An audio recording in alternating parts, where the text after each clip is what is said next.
ស្រីដែលលោកយកទៅហ្នឹងមិនមែនជាប្អូនស្រីបង្កើតរបស់លោកទេអាឡែនណាគឺជាប្អូនស្រីបង្កើតរបស់លោកនេះគឺជាខ្សែសរបស់នាងយកទៅពិនិត្យ DNA ទៅលោកនឹងច្បាស់ហើយម៉ាក់សាក់កាត់មើលបើសិនជាអាស្មីមិនមែនជាកូនបង្កើតរបស់ម៉ាក់ទុយទៅវិញអាឡែនគឺជាកូនបង្កើតរបស់ម៉ាក់ម៉ាក់ព្រមទុកឲ្យកូនបង្កើតរបស់ម៉ាក់រស់នៅក្នុងភាពវេទនាមែនទេចាំមើលខ្ញុំនឹងប្រាប់ការពិតឲ្យម៉ាក់របស់ខ្ញុំបានដឹងក្នុងតាមលទ្ធផលពិនិត្យ DNA កូនស្រីបង្កើតរបស់ដែលបានដាត់ខ្លួនកាលពី15ឆ្នាំមកគឺជាតើកោជូនសាច់ដុំកោហ្វាហ្វាដាក់ខ្លះសេឲ្យត្រជាក់កាន់តែឆ្ងាញ់សំខាន់ណាស់មានច្រើនរសជាតិសម្រាប់ជ្រើសរើសមានរសជាតិស្វាយរសជាតិ raspberry មានរសជាតិ blueberry និងរសជាតិប៉ោមខៀវខ្ញុំមានអារម្មណ៍តែខុសខ្លាំងណាស់ដែលជួយលាក់បាល់3កូនថោទៀតពីអ្នកម្ដាយកូនឯងនេះកូនលេងណាគេទៅតែបានជួបជុំម្ដាយបង្កើតគេវិញឯងអ្នកឯងចង់ទៅណាហ្នឹងហ៎គឺខ្ញុំទៅបកស្រាយការពិតឲ្យលោកស្រីលីបានដឹងអ្នកឯងឈួតទេអីបើឯងធ្វើអញ្ចឹងណាកូនម៉ៃគេនឹងត្រូវជាប់គុកណាអ្នកឯងចង់ឃើញកូនយើងគេជាប់គុកមែនទេតែខ្ញុំក៏មិនចង់ឃើញកូនលេងគេធ្លាក់ក្នុងសភាពបែបនេះដូចគ្នាល្អបើអញ្ចឹងឯងទៅយ៉ាងច្រើនកូនម៉ៃដែលជាកូនបង្កើតរបស់យើងនេះវានឹងត្រូវជាប់គុកឯងធ្វើទៅដើម្បីតែកូនចាំ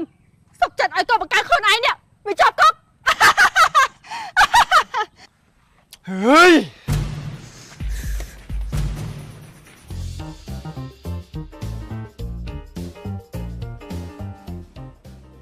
បិទមាត់ឲ្យចិត្តហើយកុំនិយាយអីផ្ដែផ្ដាណាបើមិនចង់ឃើញខ្លួនឯងវាជាប់គុក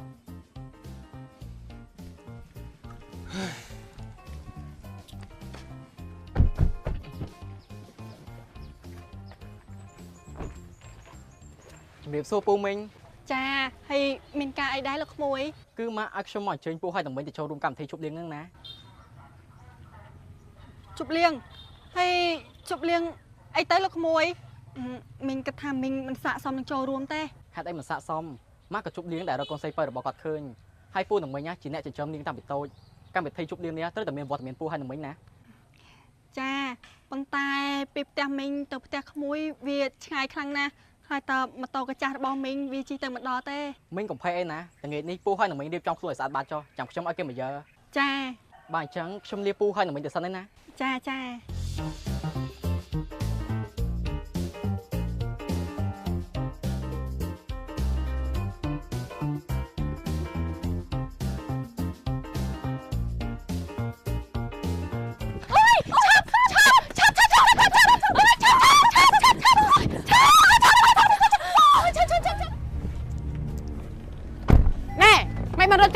ចង់ងាប់ហ៎គឺ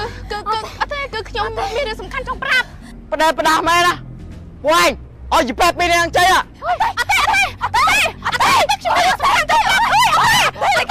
ជួយនឹងណាហើយមកជួយខ្ញុំមកអត់ទេយើសិនចង់ជួយច្បាយខ្ញុំទេណាអត់ចេះវ៉ៃខ្ញុំសិនបងស្រីនេះពូបងមានកាយមែនទេលោកខ្ញុំមានរឿងសំខាន់ចង់ប្រាប់ម្នាក់ស្រីដែលលោកយកទៅហ្នឹងមិនមែនជាប្អូនស្រីបង្កើតរបស់លោកទេមែនហើយបាទនេះមិនមែនជាប្អូនស្រីខ្ញុំបង្កើតតែនរណាជាប្អូនស្រីខ្ញុំបង្កើតទៅគឺអាឡែនណាគឺជាប្អូនស្រីបង្កើតរបស់លោកបើមិនជឿទេនេះគឺជាខ្សែសរបស់នាងយកទៅពិនិត្យ DNA ទៅលោកនឹងច្បាស់ហើយ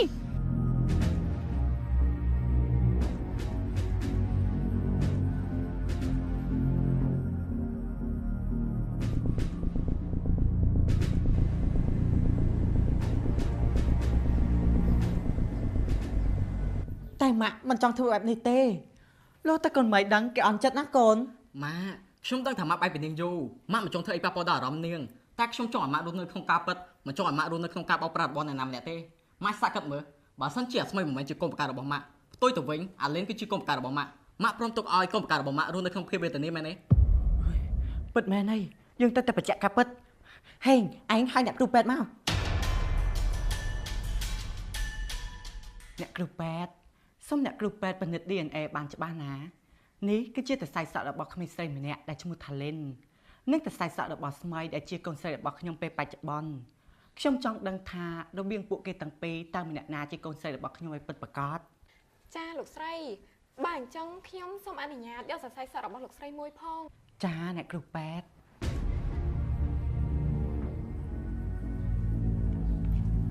ប្រហែលជា2ម៉ោងអីទៀតដឹងលទ្ធផលលោកស្រី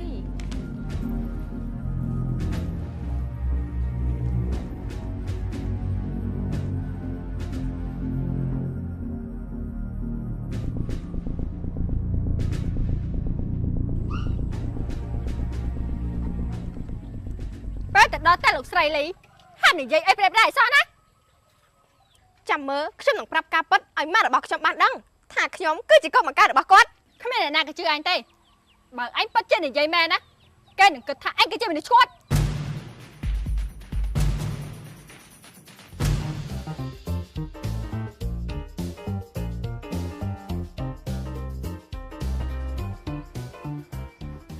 លោកប្រុសហេងខ្ញុំមកទទួលអ្នកទាំងអស់គ្នា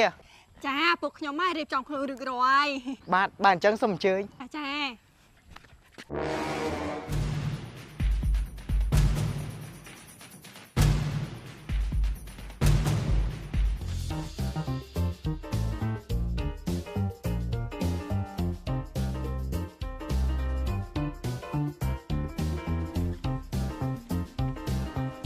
ចា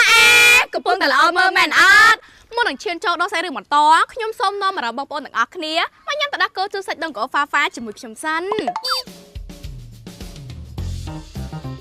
ទឹកដោះគោជូរសាច់ដុំកោហ្វាហ្វាជាផលិតផលរបស់ខ្មែរមានទាំងស្តង់ដារមានទាំងគុណភាពសំខាន់រសជាតិក៏ឆ្ងាញ់ហើយតម្លៃក៏សមរម្យទៀតទឹកដោះគោជូរសាច់ដុំកោហ្វាហ្វាដាក់ខ្លះសេឲ្យត្រជាក់កាន់តែឆ្ងាញ់សំខាន់ណាស់មានច្រើនរសជាតិសម្រាប់ជ្រើសរើសមានរសជាតិស្វាយរសជាតិ raspberry មានរសជាតិ blueberry និងរសជាតិប៉ោមខៀវ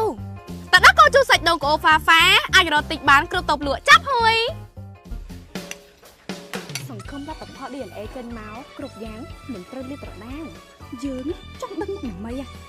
នៅពេលដែលលោកស្រីនេះប្រកាសថាកូនស្រីបង្កើតរបស់គាត់គឺជាអាលីននោះចង់ដឹងថានឹងម៉េចនោះមុខវាធ្វើយ៉ាងណាទៅណាចាំមើលទៅទៀតបានឃើញហី កូនលេងណាមកអង្គុយខាងនេះមកកូន អត់ទេពកកូនអង្គុយនេះក៏បាន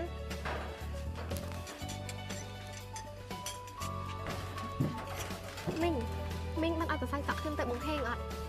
ទុកចិត្តចាស់លោកប្រុសហេងណាបានយកទៅសាយសក់របស់ក្មួយទៅពិនិត្យ DNA ហើយបន្តិចទៀតនេះនឹងដឹងលទ្ធផលហើយពេលនោះគ្រប់គ្នានឹងបានដឹងគ្រប់យ៉ាងក្មួយទៅជាកូនស្រីរបស់លោកស្រីលីយ៉ាងពិតប្រាកដហើយពេលនោះនាងមីនឹងខ្មាស់គេ ខ្ញុំអរគុណមីងពីពីណាដែលធ្វើរឿងនេះដើម្បីខ្ញុំរងចាំឱកាសជួបជុំគ្រួសារយូរមកហើយ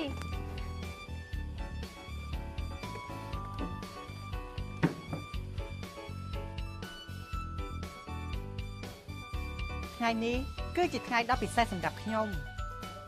ដូចតែអ្នកទាំងអស់គ្នាបានដឹងហើយថាខ្ញុំបានបាត់កូនស្រីអស់រយៈពេល15ឆ្នាំ គុណម៉ៃម៉ែលើថាលោកស្រីលីគាត់ពិនិត្យ DNA ធ្វើអត់ចាម៉ែអូយពីបយម៉ែអញ្ចឹងគាត់ប្រកាសជាដឹងការពិតហើយ ហើយគេថាខ្ចប់ភ្លើងមួយចិត្ត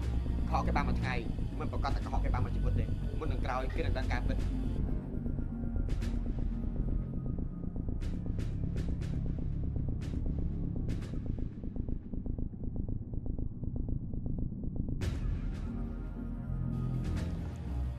លោកស្រីលទ្ធផល DNA បានចេញមកហើយ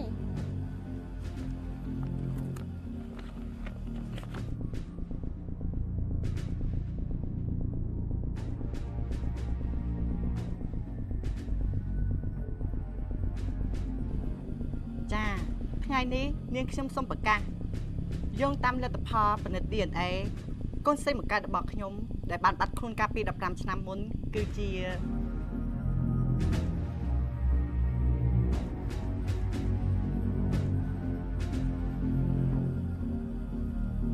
កូនម៉ៃ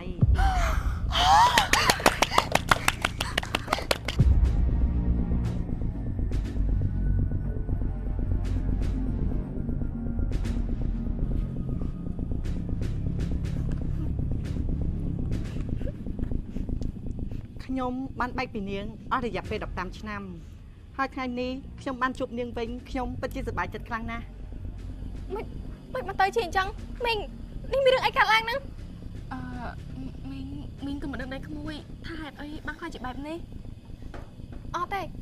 ខ្ញុំនឹងប្រាប់ម៉ែឲ្យដឹងពីការពិតនេះមិនមែនជាកូនស្រីបង្កើតរបស់ម៉ែអេខ្ញុំតែជាកូនស្រីបង្កើតរបស់ម៉ែ បានហើយទទួលស្គាល់ការពិតទៅណាលោកស្រីឲ្យខ្ញុំសុំទោសជំនួសកូនស្រីខ្ញុំផងនាងមានចរិតបែបនេះតាំងពីតូចចូលចិត្តចំណានគេណាឃើញគេខ្ពង់ខ្ពស់ជាងខ្លួនបានទេ តែខ្ញុំជាកូនស្រីបង្កើតរបស់ម៉ាក់មែនណា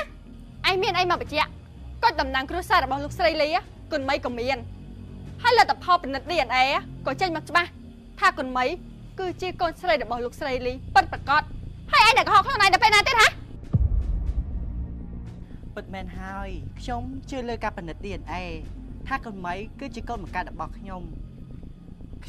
បានបែកពីនាងអស់រយៈពេល15ឆ្នាំ ហើយថ្ងៃនេះខ្ញុំបានជួបនាងវិញខ្ញុំមិនឲ្យអ្នកណាយកនាងចេញពីខ្ញុំទៀតបានឡើយ